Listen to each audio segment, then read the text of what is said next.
사랑하는 드림 친구들, 한 주간도 건강하게 잘 지냈나요? 오늘은 비유로 배우는 하나님 나라 마지막 8번째 시간입니다. 오늘 우리가 함께 나눌 말씀은 양과 염소의 비유입니다.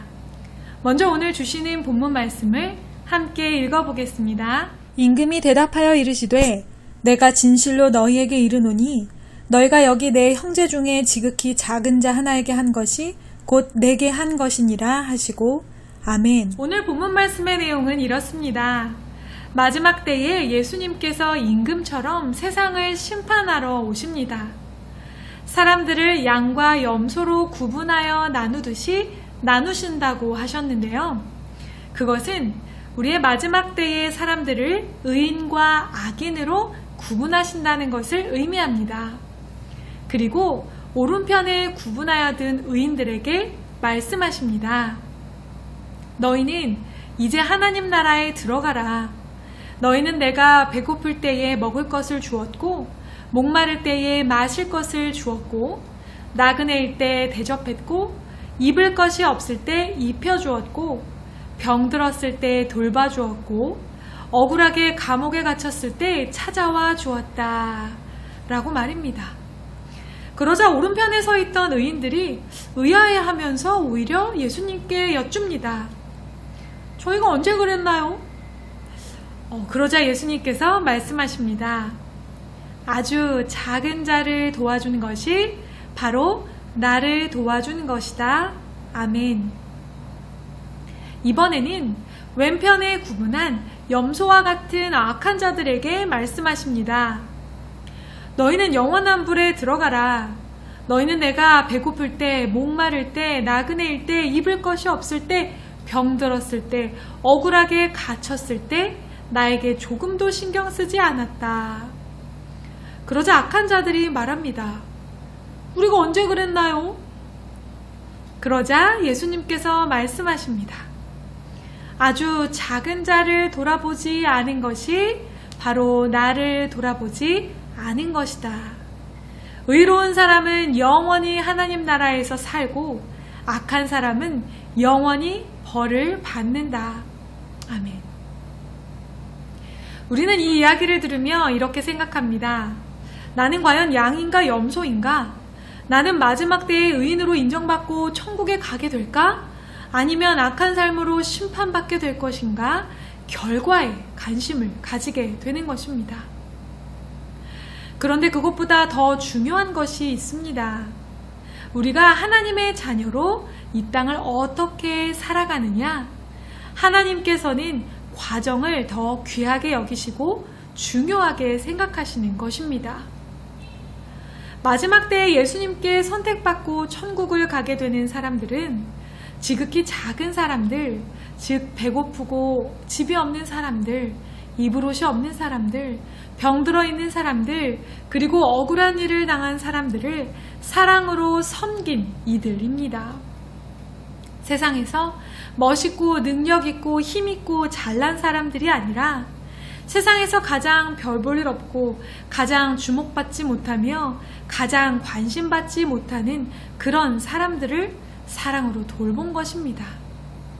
그런 사람들을 찾아가고 돌봐주고 섬기는 것을 하나님께서는 기뻐하십니다. 우리가 그렇게 해야 할 마땅한 이유가 있는데요. 그것은 바로 우리가 그렇게 배고프고 헐벗었으며 병들고 갇혀 있었던 삶을 살았기 때문입니다. 우리는 하나님 앞에 죄인이고 하나님의 은혜가 아니면 스스로 할 수 있는 일이 없는 존재이며 죄에 갇혀 있던 자들이었습니다. 그런 우리를 예수님께서 조건 없는 사랑, 긍휼의 마음으로 찾아와 주시고 우리를 섬겨 주셨던 것입니다. 그렇게 먼저 그 사랑을 받았기에 그 사랑이 우리 안에 충만하기 때문에 우리는 작은 자들을 외면하지 않고 또 섬기게 되는 것입니다. 그리고 그렇게 하나님의 사랑으로 이웃을 섬기는 사람들에게는 또 한 가지 특징이 있습니다.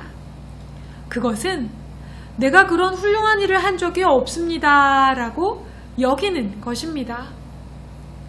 내가 칭찬받고 내가 인정받고 내가 높아지기 위해 선을 베푼 것이 아니기 때문에, 또한 내 의와 내 노력과 내 능력으로 이웃을 돌보고 섬김을 실천했다는 것이 아니기 때문에 자신이 직접 섬김을 베풀었다고 인정하지 않는 겸손한 모습까지 보이게 되는 것입니다.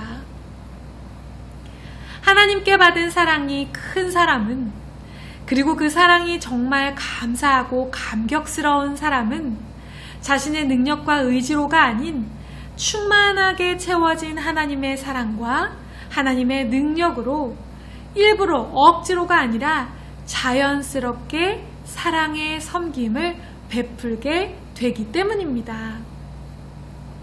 마지막 때에 하나님께서 우리를 구분하시는 기준은 무엇인가요? 천국에 가는 의인과 그렇지 않은 악인을 나누시는 기준은 무엇이었나요? 어떤 큰 업적을 이루었거나 공부를 잘했거나 성공했거나 좋은 직장에 다니며 돈을 많이 번 것을 하나님께서는 판단하지 않으시고 관심 갖지 않으십니다.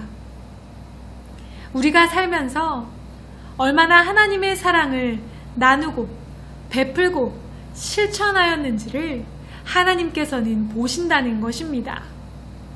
그렇게 하나님의 사랑에 감사하고 감격하여 이웃을 더 폭넓게 사랑하기 위해 우리는 매일매일 주어진 삶의 자리에서 더 성실하게 최선을 다하며 하나님께서 주신 달란트를 더 열심히 사용하며 그렇게 살아가야 하는 것입니다.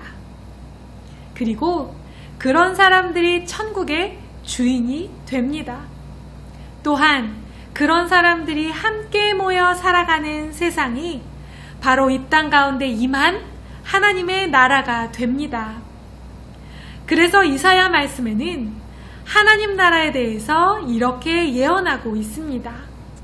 그때 이리가 어린 양과 함께 살며 표범이 어린 염소와 함께 누우며 송아지와 어린 사자와 살진 짐승이 함께 있어 어린 아기에게 끌리며 암소와 곰이 함께 먹으며 그것들의 새끼가 함께 엎드리며 사자가 소처럼 풀을 먹을 것이며 젖먹는 아이가 독사의 구멍에서 장난하며 젖된 어린 아이가 독사의 굴에 손을 넣을 것이라.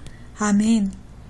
지극히 작은 자였던 나에게 찾아온 하나님의 사랑, 내게 베풀어 주신 그 은혜와 사랑을 기억하여 서로를 돌보고 섬기는 일에 함께 만들어가는 세상, 그것이 바로 우리가 이 땅 가운데에서 이루어가야 할 하나님 나라입니다.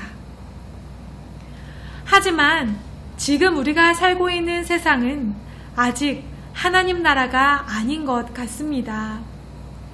서로 섬기고 돌보고 내 것을 내어주기보다는 약자의 것을 오히려 빼앗고 내가 더 많이 가지기 위해 서로 경쟁하고 이기는 것이 당연한 세상이 되었기 때문입니다. 그래서 우리는 더욱 하나님의 말씀대로 살며 이 땅 가운데 하나님 나라를 세우기 위해 노력해야 합니다. 하나님 나라의 비밀을 아는 저와 여러분이 이 땅을 사는 동안 지극히 작은 자를 더 섬기고 사랑하며 그렇게 여러분이 살고 있는 가정과 학교, 또 우리의 사회와 이 세상을 참 평화의 하나님 나라로 만들어갈 수 있기를 소망합니다. 함께 기도하겠습니다. 사랑의 하나님, 지극히 작은 자 하나에게 한 것이 곧 주님께 한 것입니다. 하나님, 이 땅을 살면서 우리가 하나님의 나라를 이 땅 가운데 이루기 위해 더 많은 사람들을 사랑하고 섬기며 살기 원합니다. 그래서 천국을 누리며 살고 싶습니다. 우리를 그렇게 하나님 나라를 세우는 일꾼으로 사용하여 주시옵소서. 모든 말씀 예수님의 이름으로 간절히 기도드립니다. 아멘.